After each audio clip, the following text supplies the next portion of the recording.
Muy bien, la clase anterior nosotros estábamos hablando del potencial eléctrico y dijimos o dedujimos que podíamos encontrar el campo eléctrico a partir de conocer cómo variaba el potencial eléctrico, o cómo era la derivada del potencial eléctrico con respecto a R.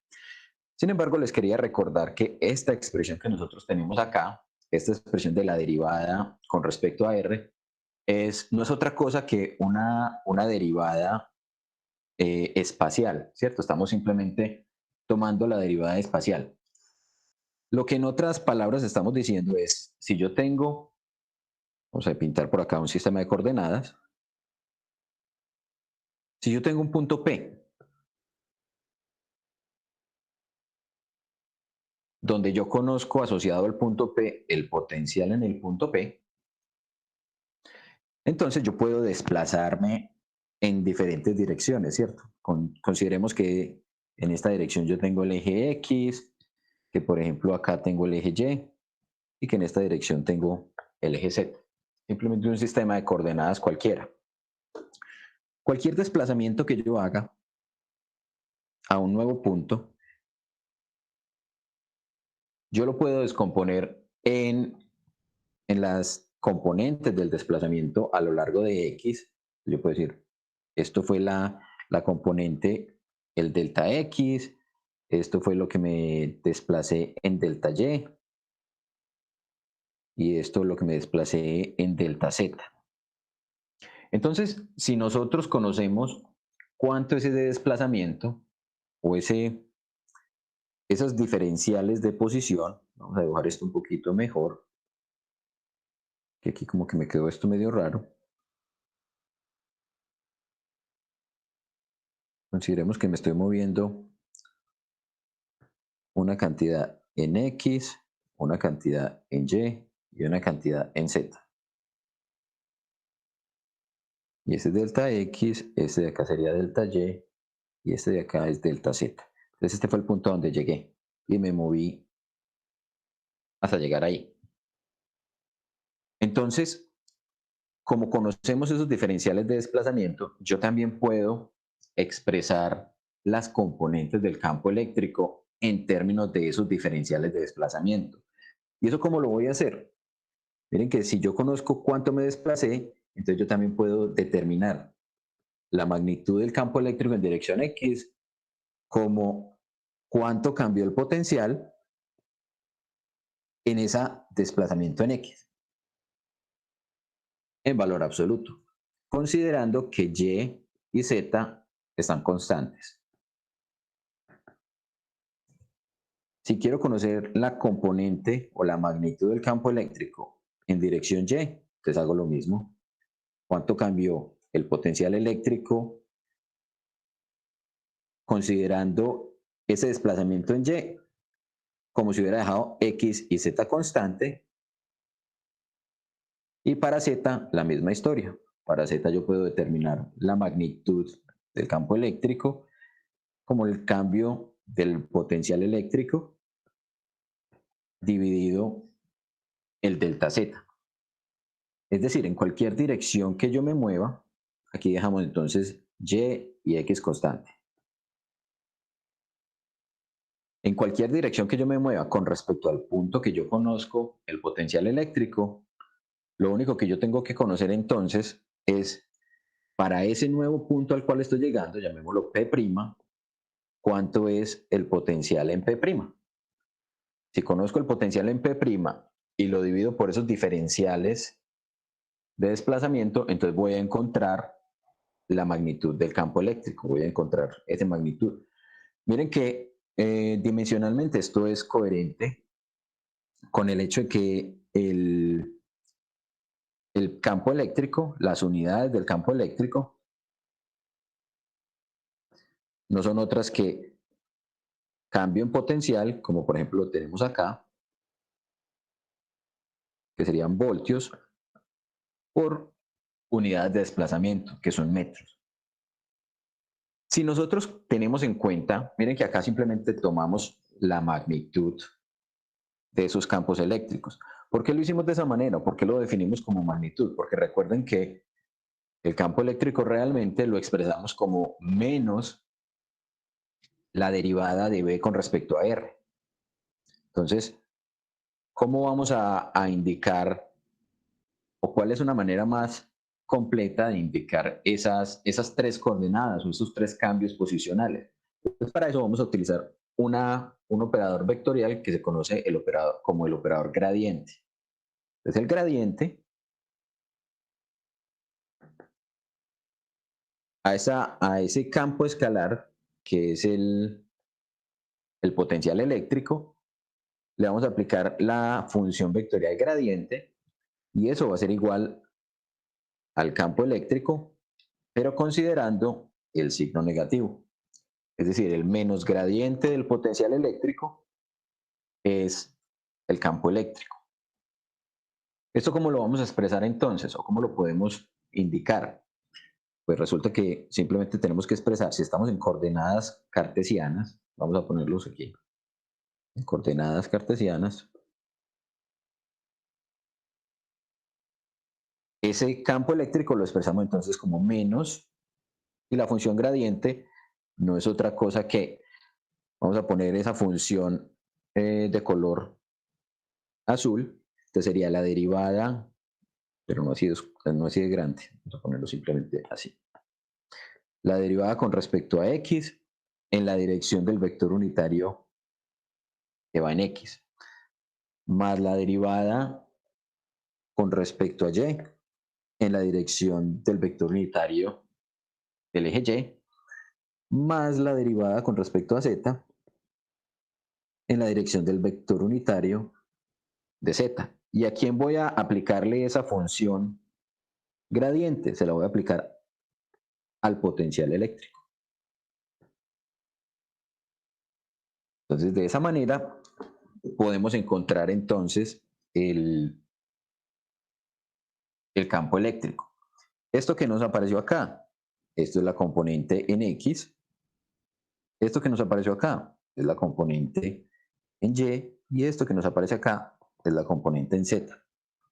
Miren que hicimos énfasis en que esto se aplica es para las coordenadas cartesianas. Para las coordenadas cilíndricas y las coordenadas esféricas, el gradiente tiene una expresión diferente. Ya no es con las derivadas parciales solitas, sino que le tenemos que poner un complemento a cada una de esas, o a algunas de esas derivadas parciales. Entonces miren que el gradiente, que también lo vamos a expresar por medio del operador nabla, el operador nabla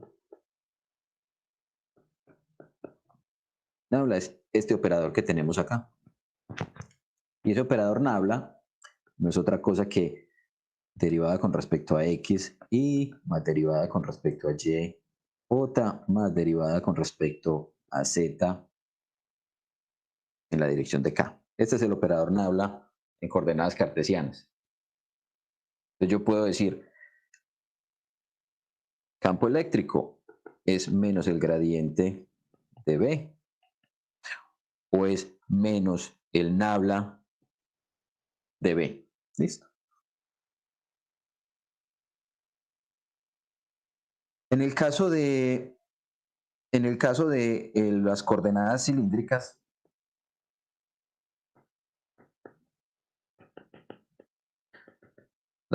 cilíndricas, vamos a tener un operador gradiente o un operador nabla que será R. Recuerden que las coordenadas cartesianas, perdón, cilíndricas son una coordenada en dirección de R, una coordenada radial. Vamos a considerar también este complemento para el caso de la coordenada angular phi, que acá vamos a ponerle. Entonces tenemos 1 sobre r, la derivada con respecto a phi en la dirección del vector unitario de phi, más la derivada con respecto a z en la dirección de k. Este sería para el caso de las coordenadas cilíndricas. Y para las coordenadas esféricas, que también algunos problemas los vamos a tener con coordenadas esféricas, nuestro operador se expresará como la derivada con respecto a r en la dirección del vector unitario r más la de 1 sobre r, la derivada con respecto a θ en la dirección del vector unitario θ más 1 sobre r seno de phi, seno de θ por la derivada con respecto a phi en la dirección del vector unitario phi. Eso es parte del tema que se ve en el curso de cálculo vectorial. Si de pronto alguien tiene o alguien no está, apenas está viendo ese curso, les recomiendo que de pronto le den una repasadita al texto guía que tienen en el curso de cálculo vectorial o en alguno de los textos guías, que allí muestran cómo se logra hacer la deducción de estos operadores vectoriales, para que de pronto no tengamos problemas a la hora de tenerlos que aplicar. Ahora bien, miren que nosotros habíamos hablado de que si nosotros tenemos un elemento conductor y a ese elemento conductor le aplicamos la carga, decimos que la carga se distribuye en la superficie del conductor. Por lo general, nosotros habíamos hablado de elementos conductores en formas esféricas. Entonces, cuando yo tengo un conductor en forma esférica, bien sea un conductor hueco o un conductor sólido, vamos a hacer esta esferita un poquito más bonita para que...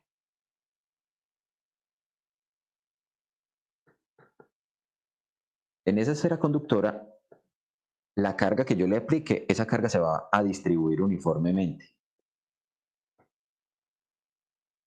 Y va a quedar toda sobre la superficie.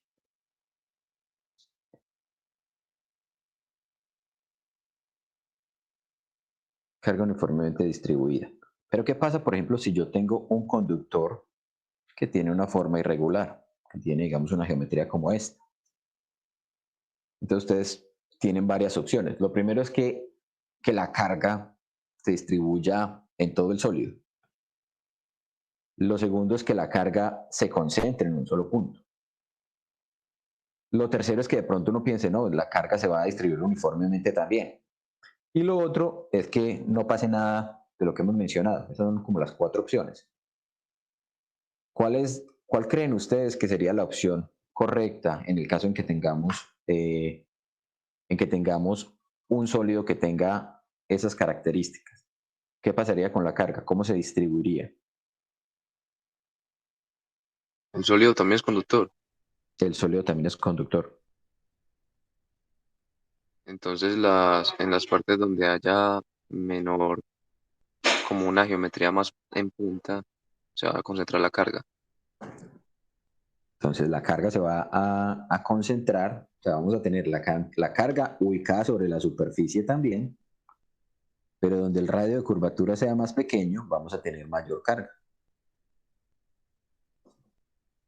Eso es, digamos que parte del efecto que vamos a observar por medio de la ley de Gauss. Ahorita mostramos cómo lo vamos a lograr. Esencialmente, este mismo fenómeno o este mismo efecto va a ocurrir si, por ejemplo, nuestro sólido fuera hueco. Si fuera hueco, también va a suceder exactamente lo mismo. En el caso en que, por ejemplo, nosotros consideremos una geometría irregular, tenemos que recordar que toda la superficie se va a convertir en una equipotencial. Creo que había una de las preguntas en el quiz en la cual se hacía referencia a eso. Si yo estoy parado en un sólido o en un conductor y muevo una carga de un punto a otro, ¿cuánto es el trabajo que estoy haciendo? Pues resulta que como estoy parado sobre una equipotencial, el trabajo para llevar una carga desde este punto hasta este punto es cero, porque voy en la dirección perpendicular a como apunta el campo eléctrico. No olviden que el campo eléctrico de una superficie equipotencial va a ser siempre perpendicular a esa superficie. Entonces el campo eléctrico va a ser siempre perpendicular. Esto es el campo eléctrico. Y obviamente, entonces, en las zonas donde tenga más concentración de carga, pues voy a tener más líneas de campo eléctrico. Voy a tener una densidad mayor de líneas de campo eléctrico que en estas zonas donde tengo menor cantidad de carga. Está por aquí, por ejemplo. ¿Qué pasaría, por ejemplo, o qué le pasa a un elemento conductor cuando yo le acerco una carga? Si yo, por ejemplo, tengo un recipiente, yo tengo acá una caja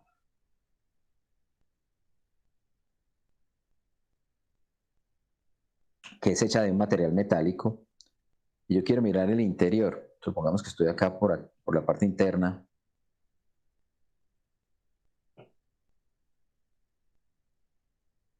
De ese material. Cuando yo acerco una carga, supongamos que yo por acá me traigo una carga de signo negativo. O una carga negativa. No digamos que es un electrón, digamos que es una carga negativa en general. Entonces, ¿qué pasaría con el campo eléctrico? Sabemos que el campo eléctrico de la carga negativa apunta hacia la carga negativa. Pero resulta que la presencia de ese material conductor lo que hace es modificar las cargas libres que va a tener o la posición de las cargas libres que va a tener ese conductor. Entonces, inicialmente yo tenía cargas positivas y cargas negativas igualmente distribuidas en toda la superficie del conductor. Pero una vez yo estoy acercando esa carga negativa, esa carga externa que estoy trayendo por aquí, entonces mis cargas negativas del conductor se van a desplazar, se van a alejar. ¿Se van a ir para dónde? Para la zona más alejada que puedan irse, que sería esta zona de por aquí. Entonces, de alguna manera, eso lo que va a hacer es precisamente polarizar ese material conductor. Y las líneas de campo eléctrico que iban entrando y que entraban a la carga, pues ahora van a interactuar con estas cargas positivas que tenemos por aquí. Vamos a tener entonces que si mi conductor se convirtió en una equipotencial, pues acá vamos a tener unas líneas de campo que requieren, no sé, van a ser bastante complejas, por el hecho de que la superficie del conductor tiene que ser perpendicular a las líneas del campo. Lo mismo va a pasar entonces por acá. Miren que ahora en esta zona tengo una presencia de cargas negativas, entonces me van a aparecer unas líneas de campo o el campo eléctrico que tenía producto de tener esa carga, esta carga que acabé de traer por acá, pues esas líneas de campo eléctrico por aquí también se van a deformar de tal manera que ahora entren de manera perpendicular a mi conductor, para que ese conductor realmente se comporte como una equipotencial. ¿Qué pasa por dentro del conductor? Si estoy metido aquí adentro, pues resulta que aquí adentro, la ley de Gauss me dice, usted no puede tener, como ahí no tiene cargas, usted no puede tener campo eléctrico. El campo eléctrico va a ser cero. ¿Eso qué implicaciones tiene? Pues esencialmente que esa caja que es hecha de un material conductor se va a comportar entonces de alguna manera apantallando el efecto del campo eléctrico que está por fuera. Entonces, la caja conductora apantalla el campo eléctrico externo.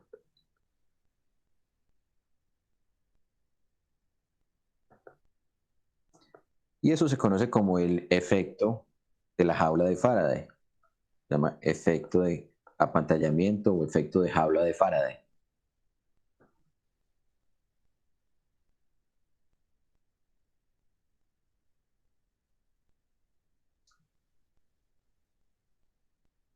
Que no es otra cosa que decir que el campo eléctrico adentro es cero. ¿Qué características o qué particularidades se cumplen. Pues efectivamente esto va a ocurrir para cargas externas estacionarias. Entonces, únicamente cuando yo traigo cargas externas estacionarias. Sin embargo, ese fenómeno también lo vamos a observar cuando, por ejemplo, tenemos campo eléctrico, por ejemplo, exterior, y por alguna razón ingresamos o queremos interactuar con ese campo eléctrico dentro de un material conductor. Piensen, por ejemplo, cuando uno se sube a un ascensor cuyas paredes están recubiertas de material metálico, cómo la señal de los celulares, por ejemplo, se distorsiona.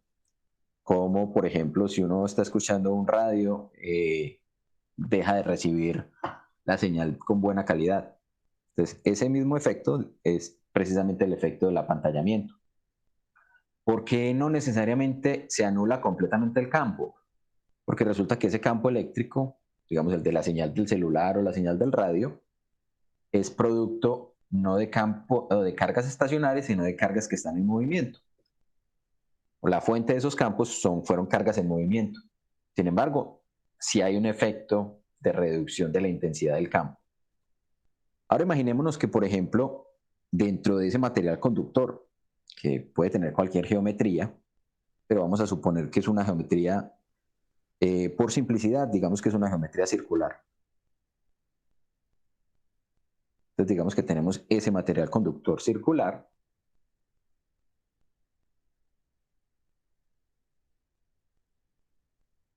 No digamos circular, digamos esférico, más bien para ser claros con esto. Y ese material esférico, pues vamos a mirarlo, vamos a mirar aquí por dentro. Es un material esférico, pero que es además hueco.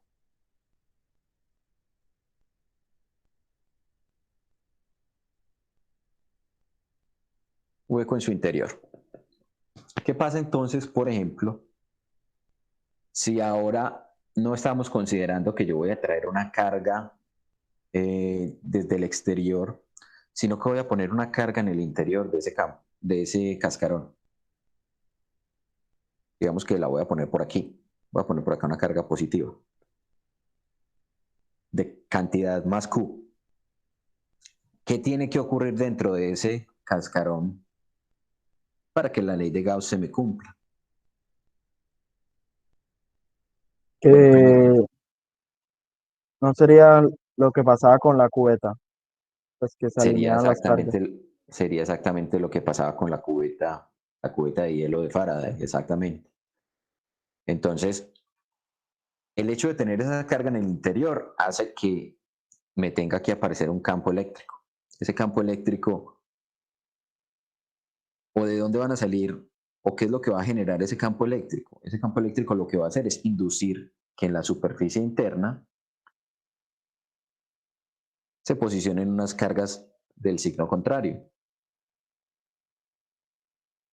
Y entonces acá voy a tener, ¿cierto?, un campo eléctrico de tal manera que sea perpendicular a las paredes internas de ese conductor.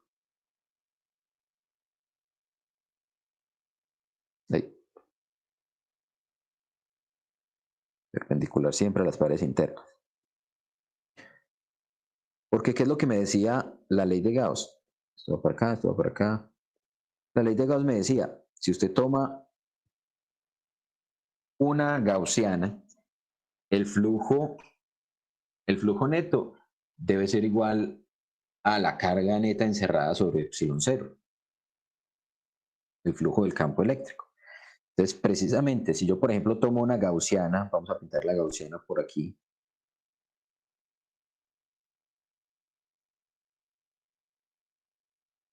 Entonces, digamos que esta es mi gaussiana.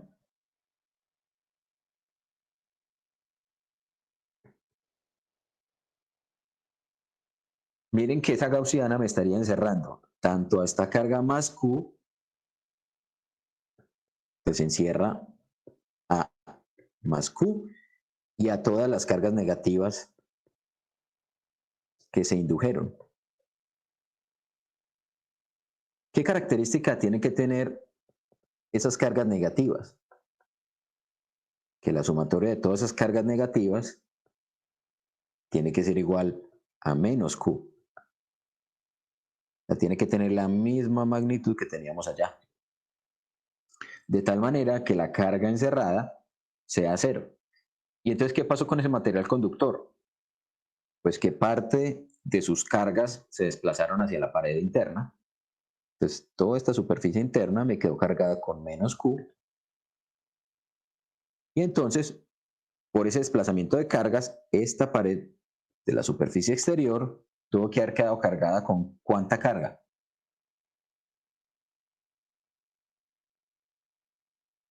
Más Q. Tuvo que haber quedado con una carga de más Q. ¿Será que la posición de la carga me va a importar? Esta posición de esta carga que estoy posicionando acá. No. Realmente no.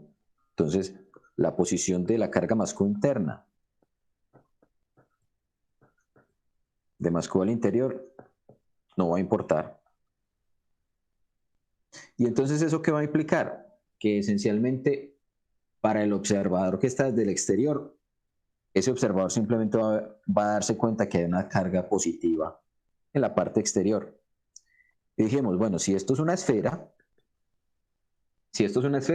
entonces la carga va a estar uniformemente distribuida. Si ya no es una esfera, entonces la carga se va a concentrar en los puntos donde el radio sea menor. ¿Qué tenemos entonces?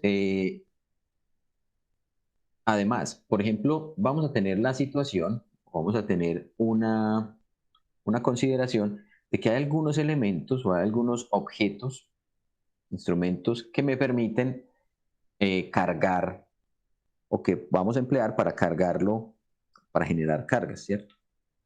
Uno de ellos se conoce como generador de Van de Graaff. Juan, Hola. disculpa una pregunta antes que avances. Allí en ese ejemplo que acabamos de terminar, tú colocaste que la sumatoria de cargas de más Q es igual a menos Q. ¿O es al contrario? Lo que pasa es que no entendí muy bien. Ok, que todas estas cargas inducidas al interior, todas estas carguitas que se indujeron por aquí, tienen que ser igual a menos Q, porque tienen que contrarrestar la carga que yo puse por dentro.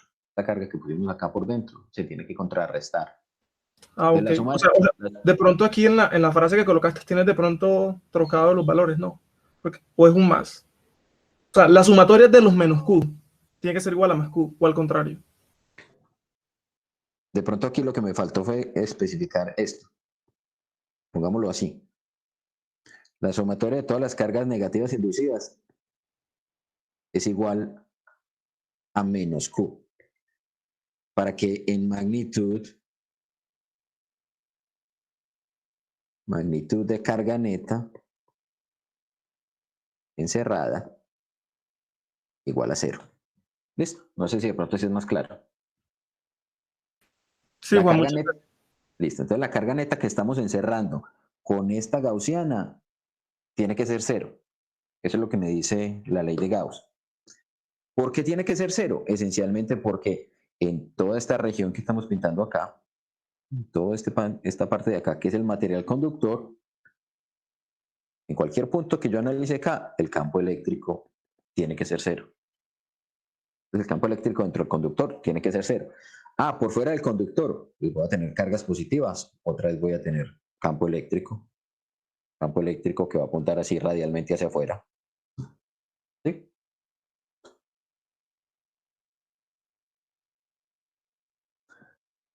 Ahora bien, volviendo entonces a este tema del generador de Van de Graaff, el generador de Van de Graaff no es otra cosa que una esfera hueca, en la cual yo quiero cargar esa esfera hueca. Yo quiero poner allí una cantidad de carga. ¿Cuánta carga le puedo poner a esa esfera? ¿O cuáles son los métodos de cargarla? Yo, por ejemplo, puedo traer esta barrita que tiene cargas positivas. Y esa barrita que tiene cargas positivas, simplemente venir, tocar el generador de Van de Graaff o tocar más bien la superficie exterior que es conductora. ¿Y qué va a pasar? Por ese efecto, entonces, estas cargas que estaban aquí simplemente se van a trasladar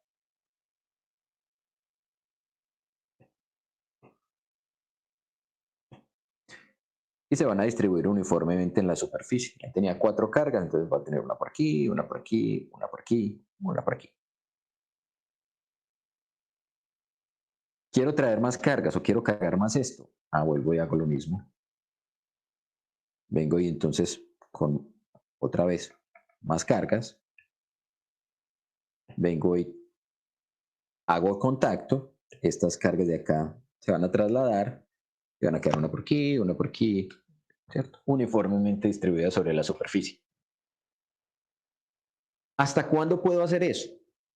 ¿Hasta cuándo va a estar ocurriendo esa situación? Esas cargas positivas van a seguir llegando desde este elemento que tengo acá y van a poder seguirse aplicando sobre esta posición.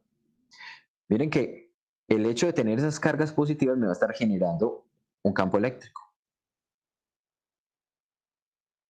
Un campo eléctrico que va a ser radial. Ese campo eléctrico va a interactuar también con las cargas que yo tenga acá, de este elemento que estoy trayendo.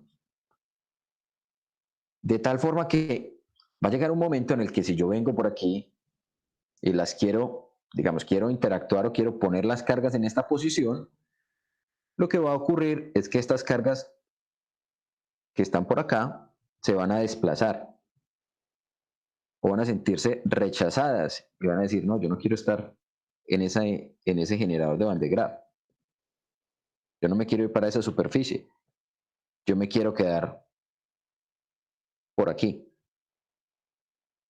¿Y eso por qué ocurre? Por el efecto de la interacción con el campo eléctrico de esa esfera que está cargada ya. Incluso podría pasar que algunas de las cargas positivas que ya tiene el generador, cuando yo haga el contacto, simplemente vaya y migre hacia allá. ¿Por qué puede pasar eso? Porque recuerden que las cargas positivas siempre van a querer estar en la región del espacio en donde el potencial eléctrico sea menor. Entonces, mientras yo iba trayendo cargas hasta cierto punto, pues no había problema. Iba simplemente a traer cargas y las iba a transferir desde acá hasta acá. Porque el potencial eléctrico de la esfera era menor que el potencial eléctrico de esto que le llamemos ¿cómo le llamamos esto? La barra, ¿cierto? Entonces, si el potencial eléctrico de la esfera era menor al de la barra, teníamos este efecto. Pero en algún momento, el potencial eléctrico de la esfera va a ser mayor al potencial eléctrico de la barra. Y entonces, ¿qué va a pasar? Que efectivamente las cargas van a migrar en el sentido opuesto. Y entonces ahí ya, como decimos, literalmente perdimos el año porque ya no le vamos a poder transferir más carga. Únicamente vamos a poder generar esa transferencia de carga mientras el potencial del cual estamos partiendo sea más alto que el potencial al cual estamos llegando. Eso es claro. Juan, eso explicaría entonces también el signo menos en la definición del gradiente. Eso explica ese signo menos. Eso explica el signo menos en la definición del gradiente, sí, efectivamente. Sí, porque yo estoy diciendo que el gradiente, o sea, el gradiente es una función vectorial que cuando estoy aplicándola en un campo escalar me dice en qué dirección apunta la dirección de máximo crecimiento, o sea, la dirección más positiva de un campo escalar. Y entonces en este caso, miren que lo que estamos diciendo es que precisamente el campo eléctrico va a estar en la dirección opuesta a ese máximo crecimiento. Entonces, acá tenemos un problema, ya no podemos seguirle aplicando o incrementando la cantidad de carga que tiene esa esfera. ¿Qué podemos hacer? ¿Qué alternativa tenemos? Pues entonces lo que este señor Van de Graaff se le ocurrió y por eso este generador lleva su nombre, es precisamente emplear esa característica que vimos ahorita de que el elemento o de que el objeto en su parte, un elemento cargado, hueco, en su parte interna tiene un campo eléctrico cero. Entonces, inicialmente el campo eléctrico es cero, inicialmente esto está neutro, es un conductor, esfera conductora hueca.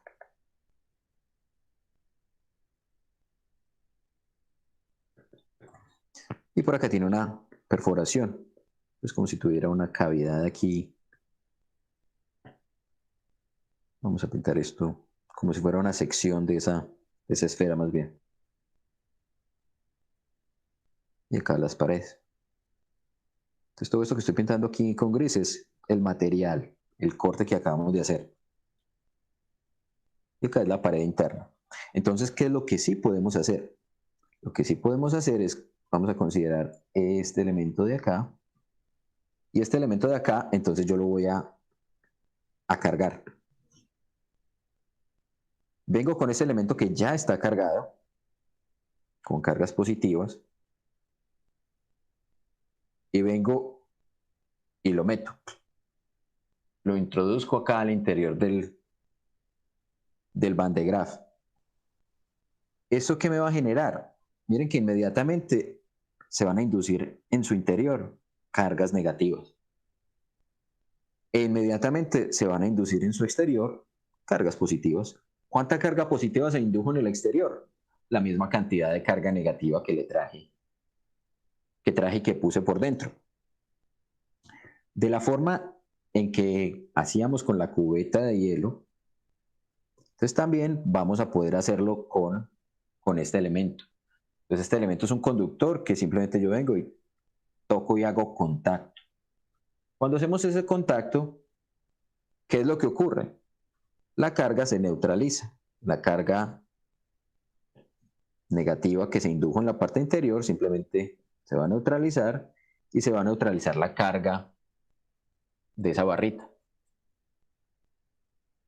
¿Qué puedo hacer? Ah, bueno, y ahora salgo. Sin embargo, la carga en el exterior quedó allí. Vengo, vuelvo a cargar a este señor y vuelvo a repetir el proceso. Resulta que el campo adentro todavía es cero. Solamente va a existir campo en el momento en que yo introduzca esa carga o esa barrita. En ese momento va a aparecer nuevamente carga por aquí y se me va a inducir más carga positiva por fuera. Vuelvo y toco. Y cuando toco, desaparece la carga al interior. Se neutraliza al interior, de la carga afuera me quedó. Vuelvo y salgo. Y sigo haciendo eso. ¿Por qué es tan efectivo este proceso? Porque precisamente el campo eléctrico en el interior siempre va a ser cero.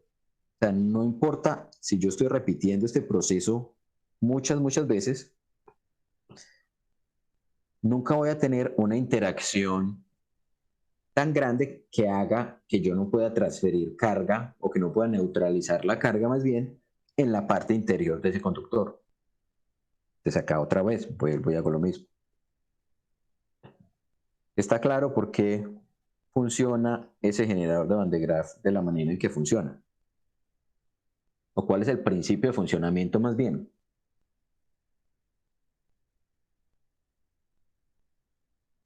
Sí, Juan.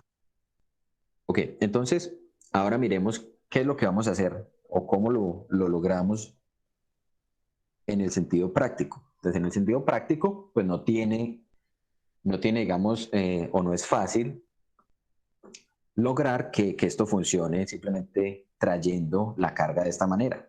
Entonces, lo que el generador de Van de Graaff hace es utilizar una cinta, utilizar acá una polea, acá otra polea, y rodeando esa polea voy a tener una banda. Y pegado a esa banda, o de esta polea inferior, voy a tener simplemente un motor eléctrico, una manivela, cualquier cosa que me transmita el movimiento. ¿Qué es lo que tenemos en esta situación? La banda va a estar girando, digamos que este va a ser el sentido de giro de la banda. Va a estar moviéndose en esta dirección. Entonces, por acá la banda está neutralizada. ¿Cómo es que neutralizada? Tiene cargas positivas y tiene cargas negativas. Si ustedes recuerdan, cuando yo tengo dos materiales que están en fricción, yo los puedo cargar por medio de la tríbola electrostática, ¿cierto? Entonces, con ese efecto de tríbola electrostática, yo puedo lograr que esas cargas o que ese material se empiece a cargar. ¿Cómo lo vamos a lograr? Entonces, lo que vamos a hacer es, por acá voy a poner un elemento que es un material así en forma de cepillo que está conectado a la Tierra. Entonces, si ustedes recuerdan, la Tierra o el concepto de Tierra en electricidad es aquella zona que puede actuar o como un receptor universal de electrones o como un dador universal de electrones o de cargas en general, ¿cierto? Entonces, de acuerdo a la combinación de materiales que yo tenga aquí, entre el material de la banda y el material de este elemento con el que estamos haciendo fricción, yo puedo lograr, por ejemplo, que los electrones tomen camino hacia la Tierra, dejándome que en esta zona únicamente cargas positivas sobre la superficie de la banda. Entonces esas cargas positivas simplemente se van a desplazar ¿hasta dónde? Se van a desplazar hasta el interior de la esfera. Una vez las cargas positivas entran al interior de la esfera, van a encontrarse con otro cepillo, ese cepillo de un material conductor, conectado directamente a la pared interna del cascarón. Entonces lo que están haciendo es, ingresa la carga positiva, esa carga positiva me induce una carga negativa, y en este cepillo o en esta región simplemente se conduce o se genera el efecto de anulación de esa carga. Y para que esta carga negativa hubiera aparecido acá, me tuvo que haber aparecido una carga positiva aquí afuera. Y ese proceso simplemente lo voy a repetir y a repetir hasta que la esfera quede completamente cargada. ¿Hasta cuándo se va a cargar esa esfera? Pues hasta el punto en que alcancemos un campo eléctrico en el cual haya una ruptura dieléctrica. Un campo eléctrico menor al campo eléctrico de ruptura dieléctrica. Si ustedes recuerdan ese campo eléctrico de ruptura, dijimos que para el aire seco a una atmósfera es aproximadamente de 3 por 10 a la 6 voltios por metro.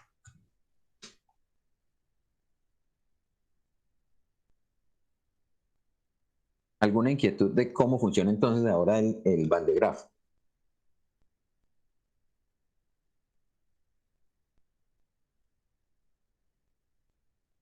Bueno, vamos a suponer que tenemos un generador de Van de Graaff. Vamos a ponerle valores numéricos a esto. Entonces, asomamos un generador de Van de Graaff.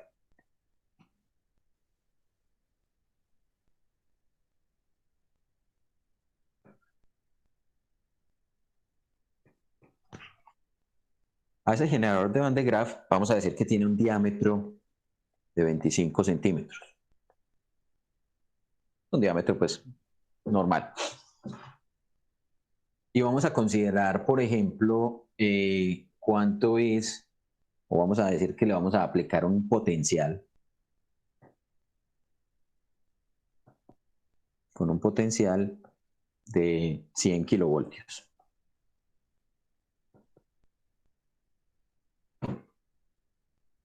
Vamos a ver cuánto es la carga. ¿Cuánta carga hay almacenada?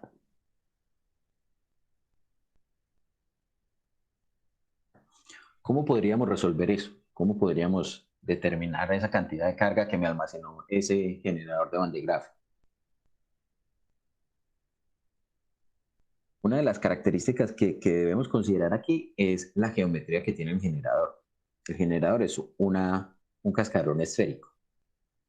Entonces, gracias a que se comporta como un cascarón esférico, yo puedo determinar el potencial eléctrico como si fuera el potencial de una carga puntual.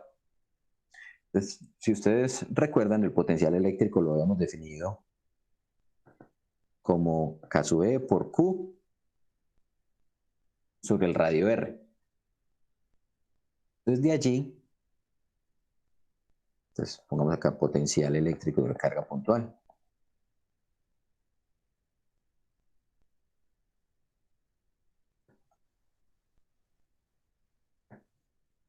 Y aquí podemos despejar simplemente la carga. La carga es V por R sobre K sub E.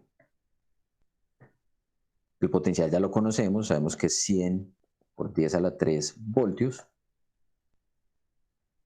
El radio lo conocemos, que serían, si esto tiene 25 centímetros de diámetro, serían 12,5 por 10 a la menos 2 metros. Y la constante de Coulomb también la conocemos, como 8,988 por 10 a la 9 newton por metros cuadrados sobre Coulomb cuadrado. Cuando operamos, nos vamos a encontrar entonces que esa carga equivale a 1,4 por 10 a la menos 6 coulombios, o 1,4 microcoulombios.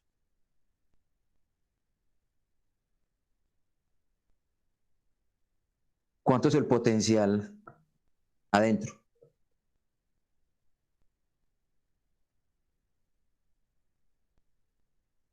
¿Quién me dice cuánto es el potencial eléctrico por dentro?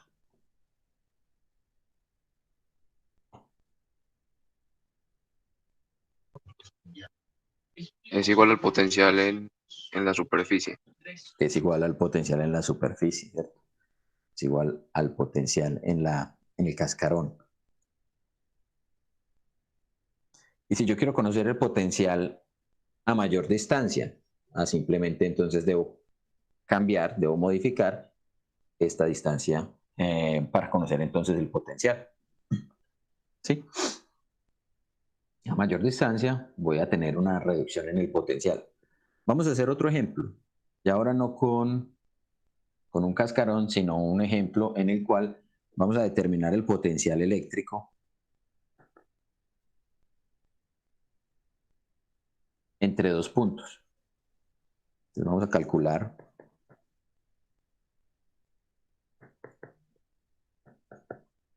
el potencial eléctrico. Hagámoslo como el diferencial de potencial eléctrico más bien.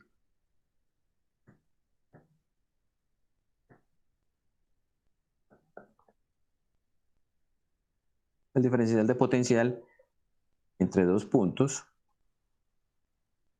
uno que queda a 4 centímetros y a 12 centímetros de una carga puntual.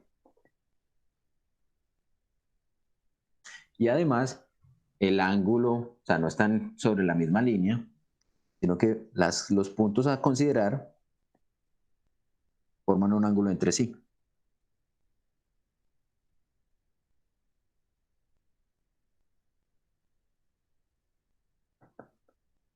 Un ángulo de 24 grados. Vamos a ponerle un valor así, bien raro.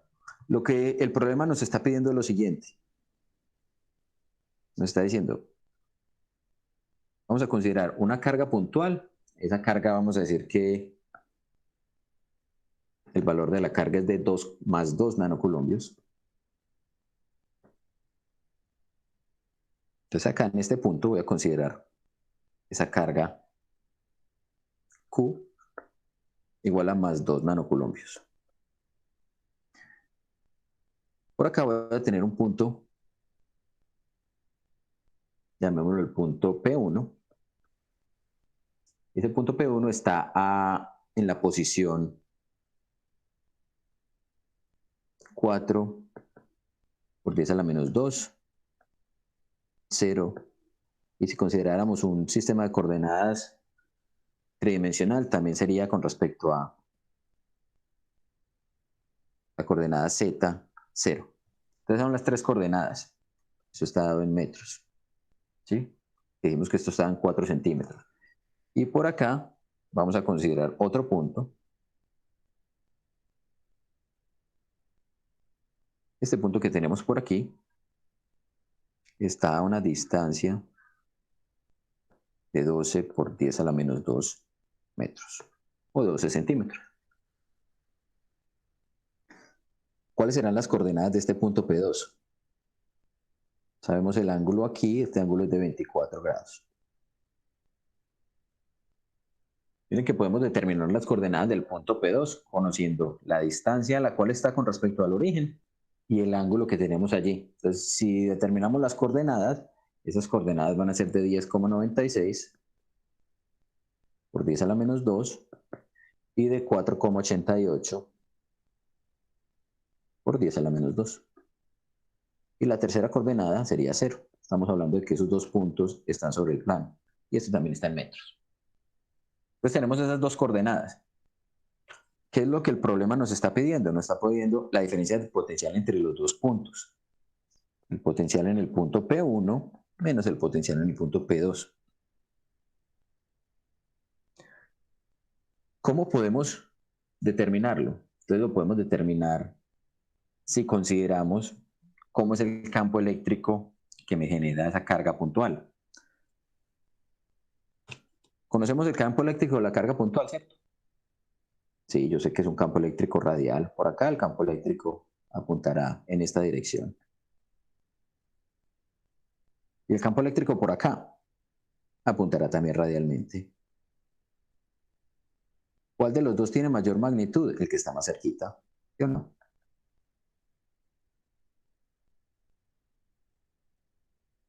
Entonces yo puedo determinar el potencial eléctrico como ¿quién?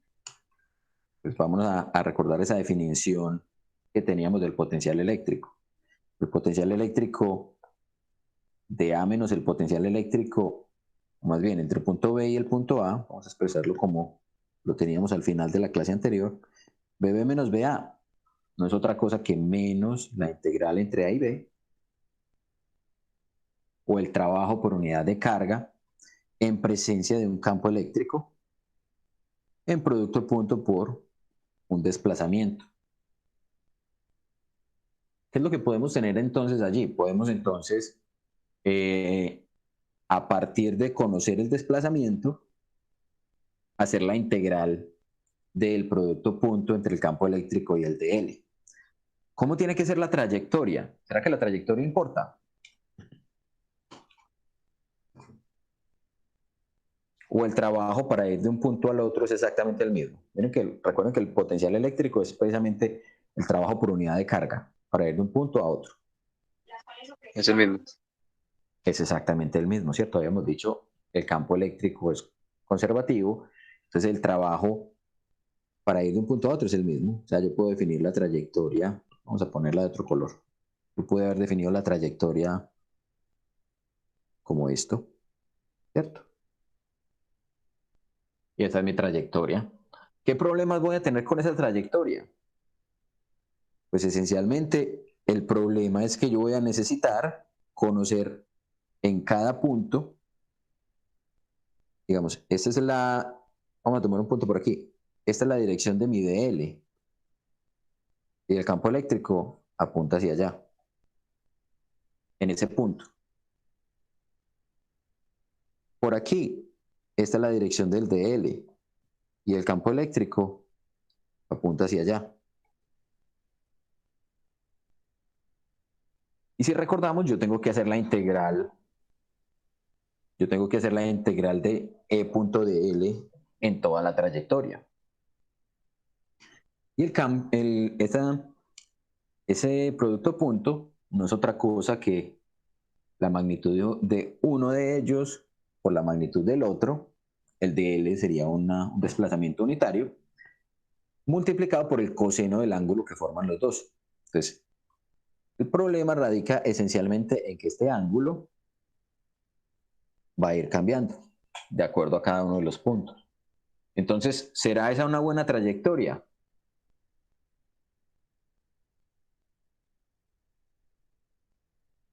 No.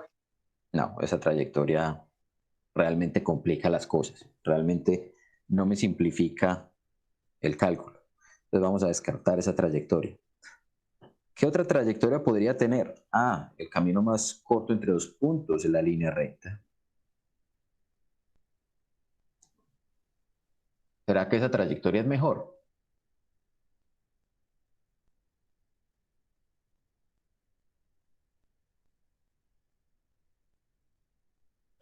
Claro. Pues mejor sí es. Pero miren que acá otra vez tengo el problema. Para acá va el DL y el campo eléctrico está por aquí. Para allá va el DL y el campo eléctrico. ¿Cómo apunta el campo eléctrico? Apuntaría así. Porque el campo eléctrico es radial. Entonces, si uno mira los ángulos, este ángulo es distinto a este ángulo. Entonces, de pronto, a pesar de que funcionalmente yo puedo conocer la trayectoria, voy a tener problemas a la hora de tener que evaluar el campo eléctrico.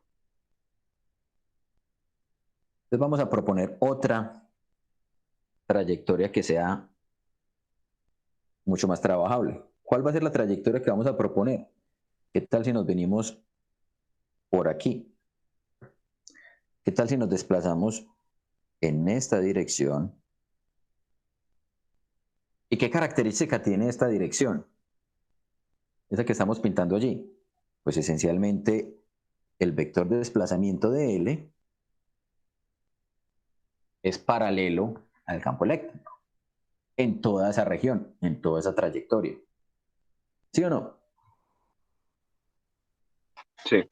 Entonces eso me simplifica esencialmente el momento de hacer el cálculo de esta integral.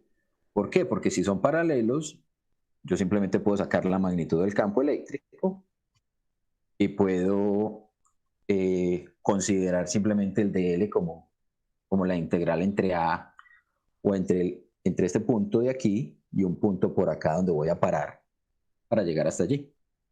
Llamémoslo el punto P3, ¿cierto? Entonces yo lo puedo integrar como la suma entre el punto P1 hasta el punto P3. Y luego de P3, y esto sería de E punto de L, más ir del punto P3 a P2. Pero entonces, ¿dónde debería estar ubicado P3?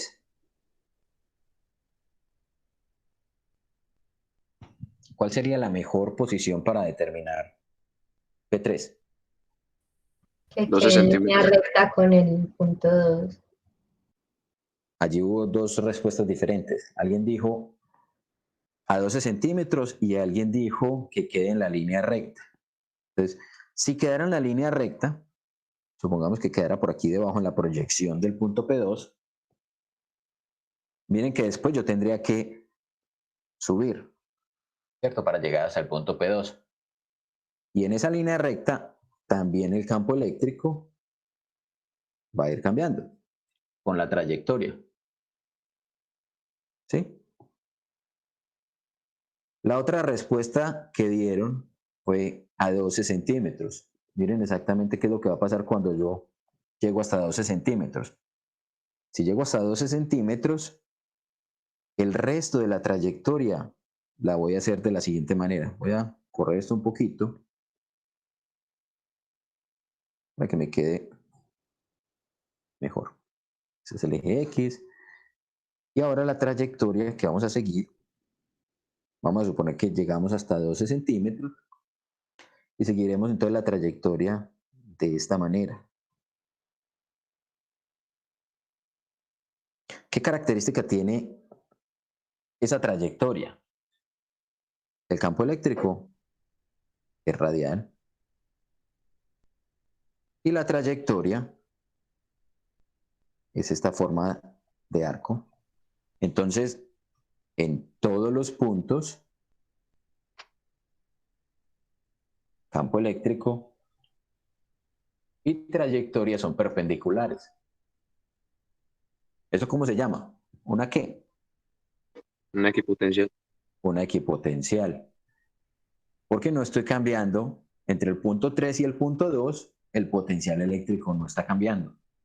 Entonces, la manera de llegar y determinar eso simplemente fue dividir el camino entre una equipotencial y una integral en la cual yo puedo determinar el potencial como una medida de la distancia que me estoy desplazando, que fue esta primera región de acá. ¿Está claro?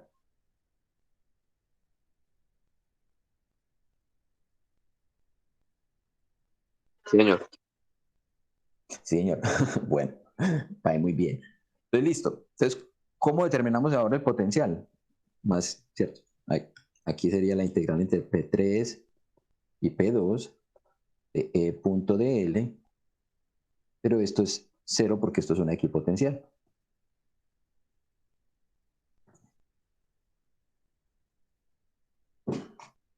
Entonces, entre P1 y P3, ¿cómo sería el campo eléctrico?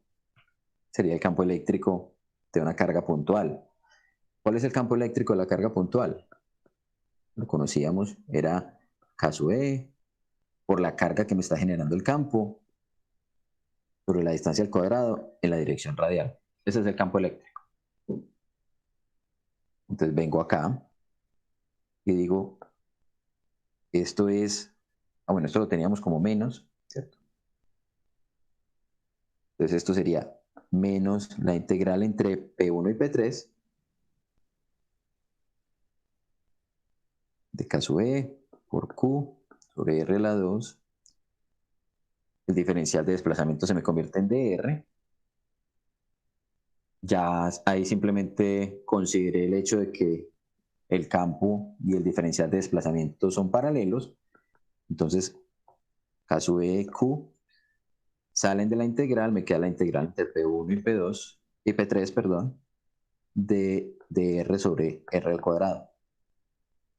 Y cuando integramos, esto me queda como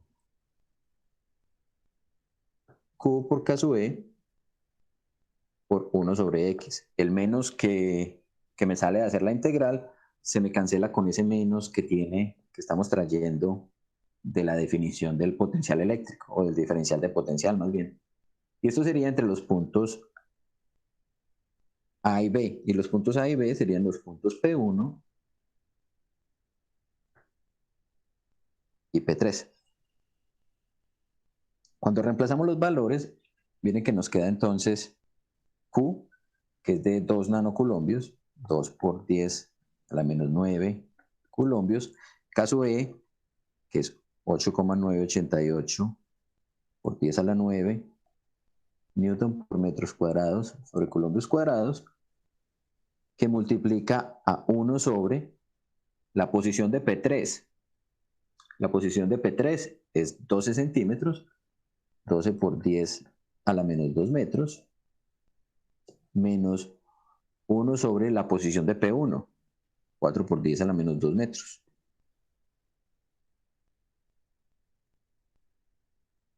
Y eso sería la diferencia del potencial en B menos la diferencia del potencial en A. Profe, nosotros no traíamos un menos desde hace rato. Ese menos se nos canceló aquí con esta integral. Ah, listo, listo. Cuando integramos la posición, bueno, esto no sería X sino R. Cuando integramos esa 1 sobre R a la 2, se nos cancela ese menos, ¿sí?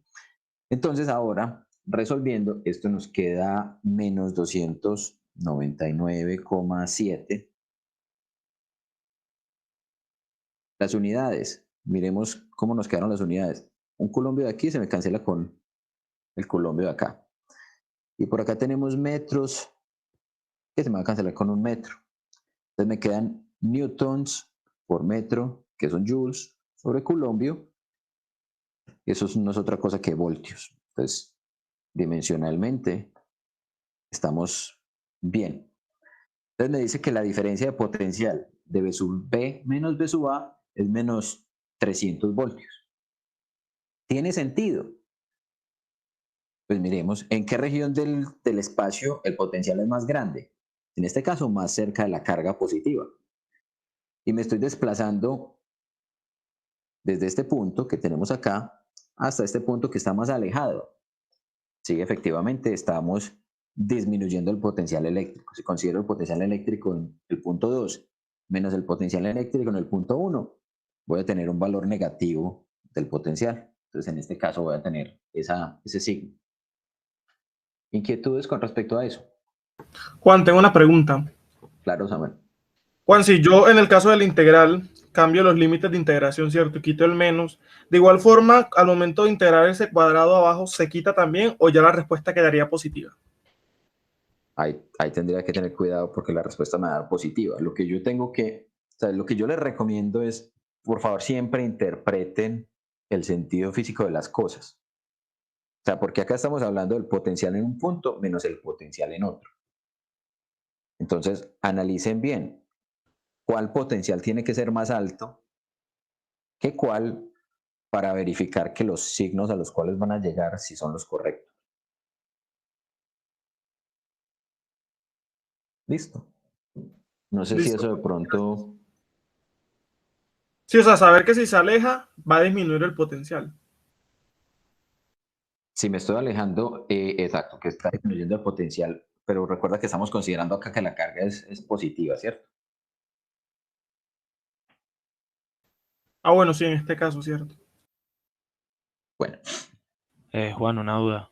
sí. Esto significaría que, o sea, el trabajo que realizamos para mover la partícula del punto P1 a P2 fue un trabajo externo, o sea, no fue el trabajo hecho por el campo eléctrico, ¿cierto? Mm, no, en este caso estaríamos considerando que el trabajo fue hecho por el campo eléctrico.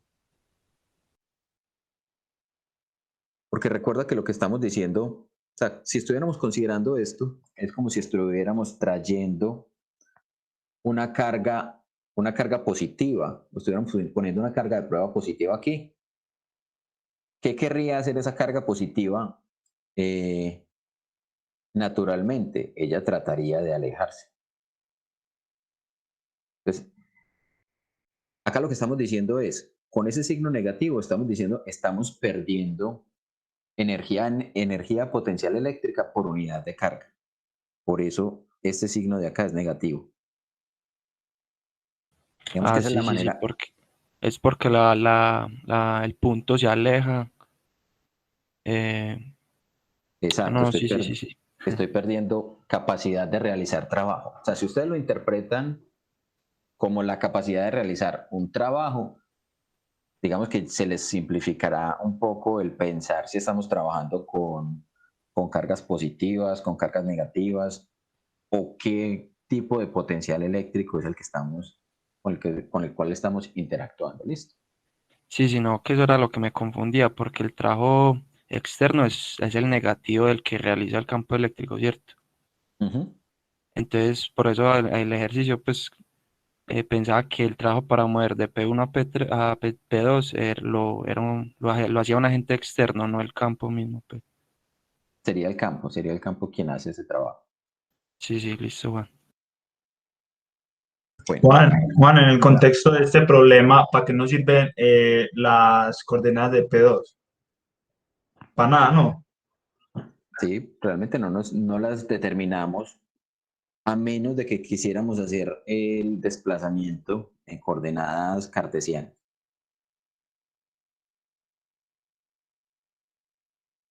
Ah, sí, listo. O sea, si estuviéramos determinando otra trayectoria que no fuera esta, entonces sí podríamos requerir, digamos, esas coordenadas.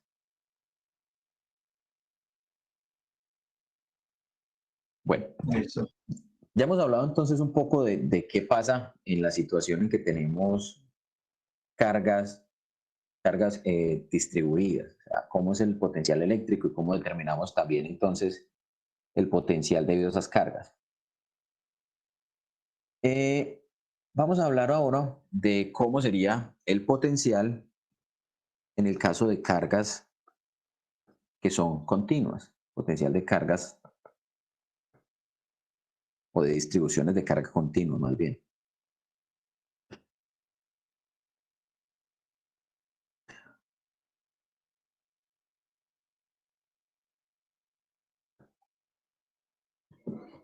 Si ustedes recuerdan, cuando teníamos, o cuando habíamos dicho, teníamos un sistema en el cual teníamos más de una carga, entonces decíamos que el potencial eléctrico en un punto P no era otra cosa que K sub E por la contribución que todos los puntos, que los diferentes puntos con carga I a una distancia R sub I estaban generando sobre el potencial.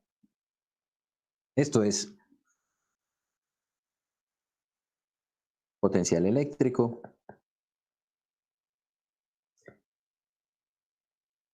de cargas discretas.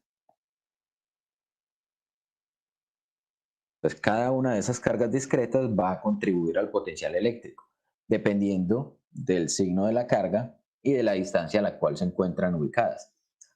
Cuando esto lo extrapolamos a la distribución continua, miren que lo que hacemos era convertir esa sumatoria, lo vamos a convertir ¿en qué? En una integral.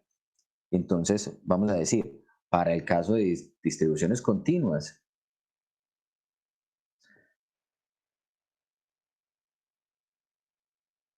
lo que hacemos es decir entonces que el potencial eléctrico va a ser ese mismo K sub E, ahora por la integral ¿de quién? De cada una de las contribuciones que cada diferencial de esa distribución o la carga asociada a cada diferencial de esa distribución le está aportando al potencial con respecto a su posición. Otra vez vamos a tener la misma definición que empleamos para el caso en el que hacíamos las distribuciones del campo eléctrico. ¿Cuáles eran esas? Entonces decíamos la carga o el diferencial de carga, yo lo podría expresar como el producto entre ¿quién? Entre un parámetro lambda, que era densidad de carga lineal, multiplicado por un diferencial lineal, que sería para el caso lineal, o podría ser una densidad superficial de carga por un diferencial de área, es el caso de superficies, o podría ser un parámetro ρ multiplicado por el diferencial volumétrico. Entonces, para el caso de líneas, áreas y volúmenes. Miren que nuevamente vamos a llegar a una expresión en la cual pues, vamos a tener que aplicar una integral. Vamos a hacer un ejemplo que es cortico y es determinar cuál es el potencial en un punto P debido a una línea de carga.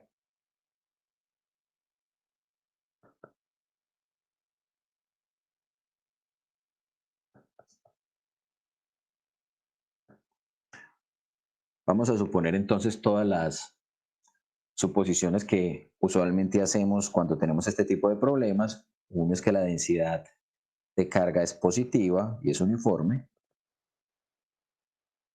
Lo otro es que conocemos la longitud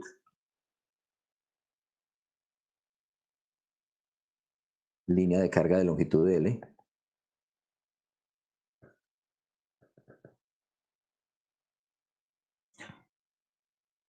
Y el punto, llamemos el punto P, a una distancia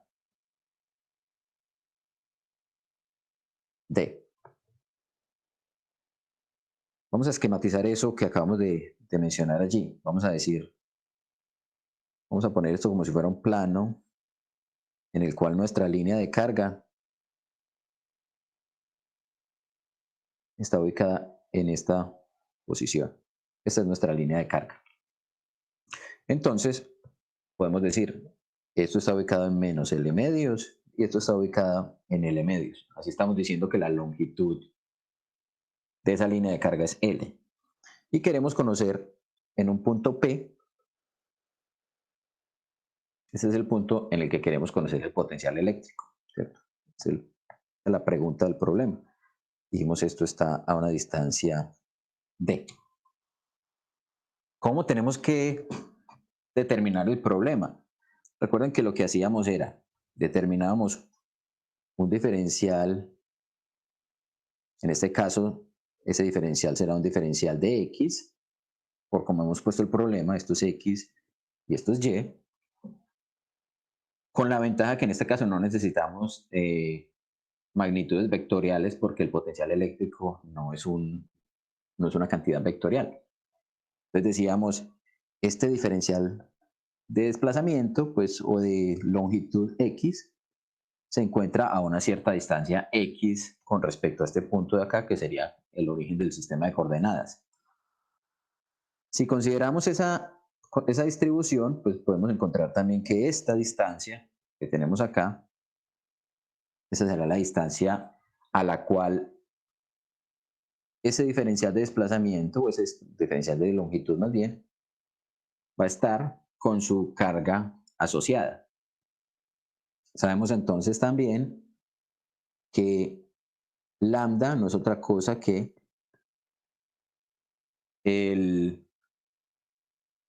la proporción o la densidad de carga por unidad de longitud. Me está indicando cuánta carga tengo en cada una de esos de x. Y de aquí yo puedo entonces encontrar que mi diferencial de carga no es otra cosa que lambda de x. Miren que con esas definiciones podemos también expresar geométricamente el parámetro o el valor de r para cada uno de los diferenciales. Esto va a ser la raíz de x a la 2 más, en este caso, d a la 2, que fue el parámetro con el cual definimos la distancia de la línea de carga al punto P. Entonces aquí, ¿cómo determinamos el potencial? Esto ya dijimos que era K sub E por la integral de los de Q sobre R en todas las regiones donde haya carga. Todas estas regiones de carga, es decir, vamos a integrar desde este punto menos L medios hasta el punto L medios para barrer todas las contribuciones de cada uno de los diferenciales a la integral o al valor del potencial más bien. Entonces esto es K sub E reemplazamos el de Q por su equivalente, sería integral de lambda de x, y reemplazamos r por su equivalente. R dijimos es la raíz de x2 más de 2. Podemos sacar el lambda, ¿cierto? El lambda dijimos que era constante, entonces lambda puede salir de la integral, y los límites de integración, como ya tenemos en términos de la x, estamos integrando entre menos L medios y L medios. Y llegamos a la integral que tenemos que resolver. Si ustedes van a integral-table.com, ahí hay una tabla de integrales muy completa también, o de las antiderivadas más bien. Desde allí podemos encontrar en la integral 32, ese es el número de la integral que aparece, vamos a encontrar esta integral, vamos a encontrar la integral de 1 sobre raíz de x2 más o menos a 2 de x es igual a ¿quién? Al logaritmo natural del valor absoluto de x más raíz de x a la 2 más o menos a 2. Eso es simplemente la solución de esa integral en particular. Vámonos por aquí. Con esa solución de la integral, miren que entonces ya podemos nosotros conocer el potencial eléctrico. El potencial eléctrico entonces en el punto P será ¿quién? K sub E por lambda por el logaritmo natural, ¿cierto? Del valor absoluto de x más x a la 2 o raíz de x a la 2 más d a la 2. Esto es valor absoluto y esto evaluado entre menos L medios y L medios. Cuando reemplazamos esos límites vamos a llegar a lo siguiente, vamos a llegar a que el potencial va a ser igual a K sub E por lambda por el logaritmo natural de esta función, de la función L más la raíz de L al cuadrado más 4 veces D al cuadrado sobre menos L más la raíz de L al cuadrado más 4 veces D al cuadrado.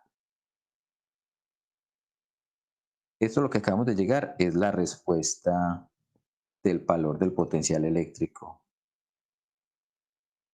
Entonces este es el potencial eléctrico debido a una línea de carga. El potencial eléctrico debido a la línea de carga L.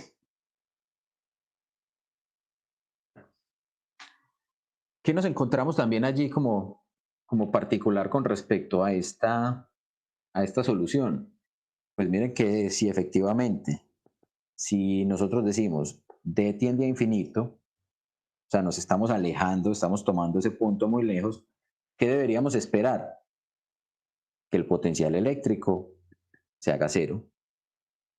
¿Sí o no? Miren que se nos estaría cancelando el término que está aquí en la parte, el término en el numerador sería infinito, este logaritmo se volvería el logaritmo natural de 1, y entonces me quedaría toda la expresión igual a 0. Y si por otro lado yo digo D tiende a 0, entonces observen que acá voy a tener una incongruencia. El potencial eléctrico tendería hacia infinito. Estaríamos llegando a una expresión en la cual me quedaría una expresión de una división sobre 0. Cuando los valores de D son muy pequeñitos, pues el potencial va a ser muy grande. ¿Alguna duda con respecto a ese punto?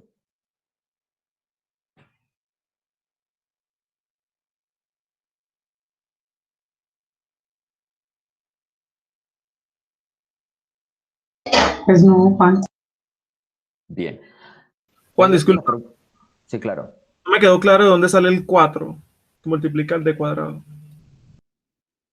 Ese 4 que multiplica el D cuadrado, cuando tú reemplazas los valores de X, o sea, cuando tienes este valor de X al cuadrado y metes estos L medios, entonces te quedan L medios a la 4, pues L al cuadrado sobre 4. De ahí es de donde va a salir ese 4. Después ese 4 denominador sube al numerador a multiplicarse. Eso, exacto. Sí, esa es la manera como de resolverlo. Sí, si quieren hagan el reemplazo de los límites entre este paso y este paso y se van a dar cuenta de dónde sale. Les queda una resta de logaritmos naturales que se puede expresar como el logaritmo natural de la división.